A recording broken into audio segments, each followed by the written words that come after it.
Você está na Virtual. Muito mais que conexão. Uma questão de estilo.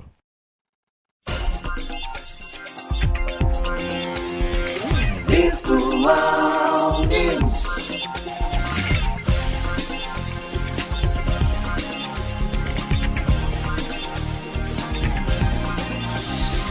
Virtual Notícias. Traz a informação.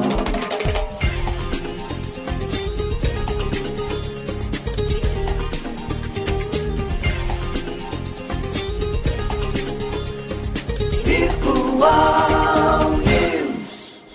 10 horas mais 31 minutos, um bom dia para você. Começa agora o Virtual News desta terça-feira, dia 3 de outubro de 2023. Um bom dia aos poderes constituídos, ao Executivo, ao Legislativo e ao Judiciário. E um bom dia especial para você que faz parte do quarto poder, que é a sociedade organizada. 10 horas mais 32 minutos. Para você que aniversaria no dia 3, nesta terça-feira, parabéns, tudo de bom. Deus abençoando a sua vida hoje e sempre. 10 horas mais 32 minutos. Bom dia, Maria Clara, nos controles técnicos. Hoje não teremos os comentários de César Martins. Grande abraço, César. Mas com certeza, semana que vem, já volta a bancada do Virtual News. E de uma forma rápida, vamos direto à pauta do Virtual News desta terça-feira. Principais notícias desse dia 3 de outubro de 2023. Pacheco recebe de centrais propostas de regularização da contribuição para sindicatos. Para reduzir fila, INSS passa a conceder auxílio-doença sem perícia. Comissão vota a proibição de atletas e famosos em publicidade de apostas. Aprovado no Senado, o programa Desenrola Brasil segue para a sanção. Greve no metrô, CPTM e Sabesp. Apoio de forças federais do Rio de Janeiro é por tempo indeterminado, diz Castro. Aí a pauta do Virtual News desta terça-feira. Agora vamos para as manchetes que não podemos deixar passar em branco. Para não passar em branco, novo passaporte começa a ser emitido nesta terça-feira. Veja o que muda. Manchete do G1. Produção industrial cresce pela primeira vez em 3 meses, mas segue distante do nível pré-pandemia. Manchete do R7. Mendonça interrompe segunda leva de julgamentos dos réus de 8 de janeiro. Matéria do Isto É. Faz sentido. Petrobras volta a olhar a Venezuela e a Bolívia, afirma Prates. Matéria do Broadcast. Guerra de poder entre Pacheco e Lira paralisa mini-reforma eleitoral e PEC da anistia no Congresso. Matéria do Estadão. Em dia de greve, linhas do metrô e CPTM funcionam parcialmente. Acompanhe. Manchete do UOL Notícias. Greve contra privatizações paralisa linhas do metrô e da CPTM em São Paulo. Manchete de O Globo. Número de prefeituras em déficit cresceu cerca de 7 vezes comparado ao ano passado. Está no Jornal do Brasil. O que chama atenção a questão da Petrobras é o investimento, a possibilidade de voltar a fazer negócios com a Bolívia e com a Venezuela. Lembramos da questão da refinaria, né, que foi estatizada na Bolívia, e as situações que envolvem a Venezuela, principalmente as sanções. Né? Outro que chama a atenção é a questão dos déficits das prefeituras, que ainda estão aí sofrendo com a questão da Covid, né? Aquele período da Covid, redução de receitas e outras, e as despesas, estado de calamidade, tudo isso é reflexo ainda das pandemias. É lógico, responsabilidade à frente do orçamento público, em primeiro lugar, mas a dificuldade das prefeituras é a dificuldade real do cidadão. Afinal de contas, ninguém mora na federação ou no estado, as pessoas moram no município. As residências acontecem, a vida acontece no município. 10 horas mais 35 minutos. Vamos falar aqui hoje também a respeito da greve, né? Dessa greve parcial que acontece no transporte público em São Paulo. Vamos às pautas do Virtual News. Pacheco recebe de centrais propostas de regularização da contribuição para sindicatos. O presidente Rodrigo Pacheco se reuniu ontem com representantes de centrais sindicais que receberam uma proposta de regulação da contribuição assistencial, uma modalidade de financiamento para os sindicatos. O encontro ocorreu no dia anterior à reunião da Comissão de Assuntos Econômicos, que pode votar um projeto de lei para proibir esse tipo de cobrança. As informações são da agência Senado.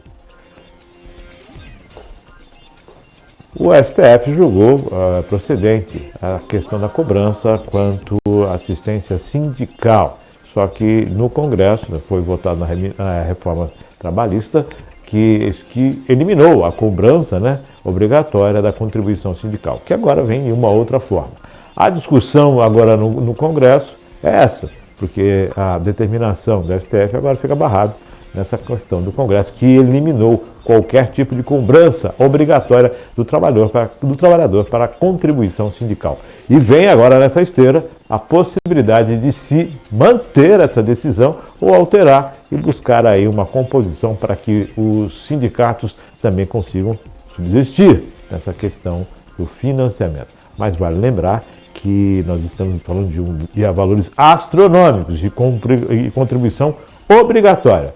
Um país democrático, a escolha é do trabalhador. Afinal de contas, alguns sindicatos têm que mostrar a que vieram realmente. Outros não. A gente tem sindicatos consolidados aí que têm um trabalho histórico, mas não são todos. E essa questão da obrigatoriedade é que está em discussão. E o Congresso, pelo que muitos falam, a tendência é manter a rigidez da atual reforma que foi feita no ano passado. 10h38, vamos à próxima matéria. Para reduzir fila, o INSS passa a conceder auxílio-doença sem perícia. O Instituto Nacional de Seguro Social está autorizado a conceder o benefício de auxílio-doença somente com análise documental de atestados e laudos médicos, sem que o trabalhador formal precise agendar uma perícia presencial com o médico federal. A medida foi adotada pelo Ministério da Previdência Social, que enfrenta um acúmulo de pedidos de auxílio por incapacidade temporária, nome oficial do benefício conhecido como auxílio-doença. Hoje, a FILA conta com mais de 1.100.000 trabalhadores com carteira assinada no aguardo do auxílio. Desses, mais de 600 mil ainda aguardam agendamento de perícia. Por meio da portaria publicada no Diário Oficial da União, na semana passada, o Ministério regulamentou a concessão do benefício. Para solicitar, o segurado do INSS deve enviar toda a documentação com assinatura verificável de profissionais registrados por meio da plataforma AtestMed, criada especificamente para isso. No caso de acidente de trabalho, é obrigatória a apresentação também da comunicação de acidente de trabalho. Se todos os documentos estiverem de acordo com as regras, o auxílio-doença deverá ser concedido, com dispensa de parecer conclusivo da perícia médica federal quanto à incapacidade laboral, diz a norma sobre o assunto. O governo tem tentado também outras estratégias para reduzir a fila do auxílio-doença, como a ligação direta para que os assegurados antecipem perícias já agendadas. Outra iniciativa é o programa de bônus por produtividade aos peritos e outros servidores. Bom, novamente nós temos aí diante ações do governo, diante da sua não eficácia quanto ao atendimento do trabalhador. Afinal de contas, quem contribui para o INSS é o trabalhador. E no momento em que ele precisa, ele fica dependendo de uma análise da perícia. Lógico, existem fraudes? Existem. Existem pessoas que acabam se dando bem com isso? Claro que existe, só que não são a maioria. E é claro, esse ato agora veio para agilizar a fila, mais de 1.100.000 trabalhadores. Isso não é inadmissível. Então é necessário que se tenha isso agora neste momento, mas que se volte à perícia e, afinal de contas, o dinheiro é do trabalhador, e está lá a contribuição do trabalhador. E é sem dúvida necessário que tenha rigor e, claro, transparência no processo.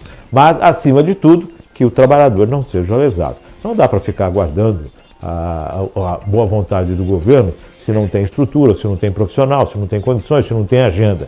O que é necessidade de saúde é para ontem, não é para amanhã ou depois da manhã. A necessidade do trabalhador tem que vir em primeiro lugar. E o governo precisa se preparar para atender aquele que mais contribui com esse país. 10h40, vamos à próxima matéria. Comissão vota a proibição de atletas e famosos em publicidade de apostas. A Comissão de Esporte, CESP, se reúne amanhã, quarta-feira, às 10h30, para a votação de 7 projetos em caráter não terminativo, além de 3 requerimentos. Um dos projetos em pauta do senador Eduardo Girão busca proibir na publicidade de apostas em eventos esportivos a participação de pessoas consideradas celebridades ou com poder de influência sobre os apostadores, incluindo atletas, apresentadores e comentaristas. O relator, senador Sérgio Patecão, recomenda a aprovação da proposta. As informações são da agência Senado. Está aí, o pessoal tentando assegurar a publicidade. Tem coisas nesse país que a gente não entende, né? O jogo de azar é proibido, porém apostas online é possível. Não é permitido o bingo no país, porém apostas online é possível. A gente fica sem entender, o brasileiro fica sem entender até onde vai a lei para uns, até onde vai a lei para outros. Ou pode, ou não pode. E se puder, qual o problema em as pessoas estarem fazendo, e os famosos estarem fazendo a propaganda? É a difusão. Afinal de contas, não é para ganhar dinheiro, não é para ferir lucro o jogo, não é assim? É para algumas pessoas ganham, mas quem ganha mais é a banca. Com certeza sempre foi e sempre será. Afinal de contas, é um negócio capitalista. 10h42, vamos à próxima matéria. Aprovado no Senado o programa Desenrola Brasil, que segue para a sanção. O plenário do Senado aprovou nesta segunda-feira, dia 2, o projeto que cria o programa emergencial Desenrola Brasil para refinanciamento de dívidas pessoais, o PL 2685 de 2022.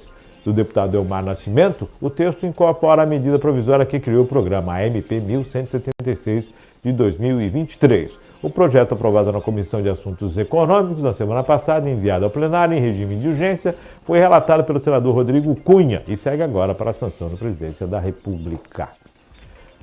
Algumas pessoas devem perguntar, mas espera aí, o Desenrola Brasil já está acontecendo e o projeto será aprovado agora? É que, na verdade, ele seguiu como MP, medida provisória, que tem prazo de validade. Se não for votada a medida, se não for colocada em projeto, ela perde a sua validade. Então, ela perde o motivo de ser e o Desenrola Brasil deixaria de existir, né? Então, agora, através que o projeto foi aprovado, segue agora para a sanção do presidente da República, o presidente Lula, que com certeza vai sancionar e se torna aí, de fato, deixa de ser MP e agora segue de acordo com a conformidade legal, para que a MP não perca a sua validade com tudo e o projeto venha também perder aí a possibilidade de se tornar o que é de fato hoje uma realidade.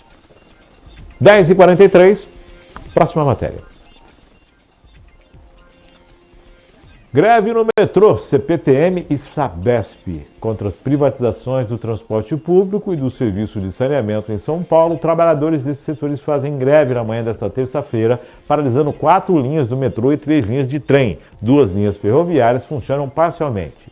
O governo de São Paulo determinou ponto facultativo em todos os serviços públicos estaduais da capital nesta terça-feira, dia 3. O objetivo é reduzir os prejuízos à população, garantindo a remarcação de consultas, exames e demais serviços que estavam agendados para a data da greve. Os serviços de segurança pública não serão afetados, assim como os restaurantes e postos móveis do Bom Prato, que continuam a oferecer normalmente as refeições previstas nesta terça-feira. As consultas em ambulatórios médicos e especialidades da capital e outras unidades de saúde estaduais terão seus reagendamentos garantidos, assim como nos postos de poupa-tempo. Aulas e provas da rede estadual de ensino também serão respostas e reagendadas. Descumprimento judicial. Na manhã de hoje, 2 oficiais de justiça estiveram presentes no Centro de Controle Operacional, CCO, do metrô e da CPTM e puderam ver que a decisão emitida pelo Tribunal Regional do Trabalho não vem sendo acatada. O TRT havia deliberado contrariamente à greve das 3 categorias e determinando a manutenção do serviço de transporte em 100% nos horários de pico e 80% nos demais períodos, além de 85% do contingente referente a serviços essenciais da Sabesp. A Justiça também se manifestou contrariamente à liberação de catracas devido ao alto risco de tumultos e acidentes graves nas estações, a partir da constatação do descumprimento. O metrô e a CPTM adotaram as medidas legais cabíveis para cumprir com as penalidades estabelecidas pelo Judiciário. Tem também a nota do sindicato, né? 10 horas mais 46 minutos, 10h46. Então a greve nos metrôs, do metrô e da Sabesp e também da CPTM acontece em São Paulo, é lógico. Então o caos, o rodízio deixou de existir hoje, né, não se tem rodízio hoje em São Paulo, ponto facultativo, tentando aí minimizar a greve que realmente afetou a capital paulista, a prefeitura e o estado se mobilizando para minimizar os impactos junto à sociedade. Aí, reagendamento de consultas, reagendamento nessa questão das aulas, toda uma situação envolvendo a Sabesp, a disputa entre os sindicatos e o governo municipal e também a prefeitura. Lembrando que a busca a paralisação é referente às privatizações que o sindicato tenta aí fazer com que possa ser revertido e também busca uma análise da população, plebiscito para se escolher se vai privatizar ou não. Então, nessa queda de braço, nessa luta entre o Rochedo e o Mar, o Marisco Cidadão acaba levando a pior. Direito de greve, se reconhecido ou não, isso a justiça vai determinar. Só que o impacto é real e é de se pensar e voltar à mesa para a discussão. 10 horas mais 41 minutos, vamos à próxima matéria. Apoio de forças federais do Rio de Janeiro é por tempo indeterminado, diz Castro. O governador do Rio de Janeiro, Cláudio Castro, afirmou nesta segunda-feira, dia 2, que a atuação conjunta de forças de segurança federais em apoio às polícias estaduais não tem prazo para acabar. Castro se reuniu no fim da tarde com o ministro da Justiça e Segurança Pública, Fábio Dino, em Brasília, para alinhar detalhes do plano operacional das ações de enfrentamento ao crime organizado. O envio de cerca de 300 agentes da Força Nacional de Segurança foi autorizado por Dino e a pedido do governador. E inclui o envio de outros 270 homens da Polícia Rodoviária Federal. Além disso, estão sendo enviadas 50 viaturas, 22 carros blindados, um helicóptero e um veículo de resgate. O ponto inicial da ação integrada será uma ação conjunta no Complexo da Maré, mas que deve se expandir ao longo dos meses. Vai ser enquanto for necessário. O que nós imaginamos é, a partir da Maré, começar que esse processo de investigação vá se irradiando por outras áreas. A Maré é o ponto de partida, mas não o fim, disse Castro em entrevista aos jornalistas após a reunião no Ministério da Justiça e Segurança Pública.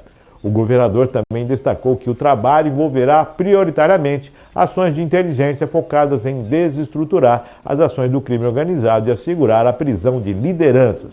Que a gente possa, sobretudo, prender lideranças, fazer uma desestruturação deles e fazer essa asfixia financeira nessas organizações criminosas, sejam elas milícias, narcomilícias, facções A, B ou C, acrescentou. Ainda segundo o governador, um dos focos de atuação será o enfrentamento das chamadas narcomilícias, que são as associações entre organizações que atuam no tráfico e as milícias, grupos paramilitares que dominam o território no estado do Rio de Janeiro. As informações são da Agência Brasil.